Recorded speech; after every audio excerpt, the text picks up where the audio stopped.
سحری کے دوران اکثر لوگ یہ غلطی کرتے ہیں جس کی وجہ سے ان کا روزہ ضائع ہو جاتا ہے، یعنی بھوکا پیاسا رہنے کے انہیں کوئی فائدہ نہیں ہوتا۔ تو سب سے پہلے یہ بات یاد رکھیے کہ روزہ ایک فرض عبادت ہے، اس کے مسائل سیکھنا بھی فرض ہے، انتہائی ضروری ہے۔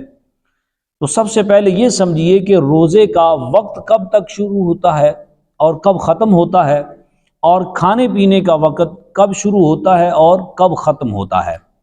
تو کھانے پینے کا وقت شروع ہوتا ہے غروب آفتاب سے لے کر طلوع فجر تک، یعنی مغرب کی اذان سے لے کر فجر کی اذان تک، یہ ہے کھانے پینے کا وقت۔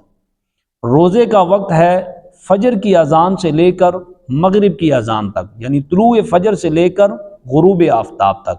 تو یہ ہمیں سمجھنا چاہیے۔ اب آئیے جو غلطی ہم کرتے ہیں وہ کیا ہے؟ وہ غلطی یہ ہے کہ سحری جب ختم ہونے کا وقت ہوتا ہے اور اذان جب شروع ہوتی ہے تو بہت سارے لوگ، کوئی کھانا کھانے شروع ہو جاتا ہے، یا بعض زیادہ تر پانی پیتے ہیں، اور فٹافٹ ہم اس طرح پانی پیتے ہیں جیسے کوئی 1 ماہ کا پیاسا ہو، اور پھر ہمیں کو مہینہ 10 دن پانی نہیں ملنا، فٹافٹ ہم اذان کے دوران پانی پینا شروع کر دیتے ہیں۔ یا بعض لوگ جو حقہ سگریٹ وغیرہ پیتے ہیں تو وہ اپنے سگریٹ کے کش لگا رہے ہوتے ہیں اور حقہ پی رہے ہوتے ہیں، اور اتنی دیر تک پیتے رہتے ہیں جتنی دیر تک اذان ختم نہیں ہوتی۔ اور بعض تو ہمارے ہاں اتنی بڑی غلطی کرتے ہیں، وہ کہتے ہیں جب تک اذانوں کی آواز آ رہی ہے اتنی دیر تک کھانا پینا جائز ہے۔ تو میرے بھائیو، ایسا نہیں ہے۔ تو ہمیں اذان شروع ہوتے ہی، بلکہ اذان سے پہلے ہی ہمیں اپنی کھانا پینا بند کر دینا چاہیے۔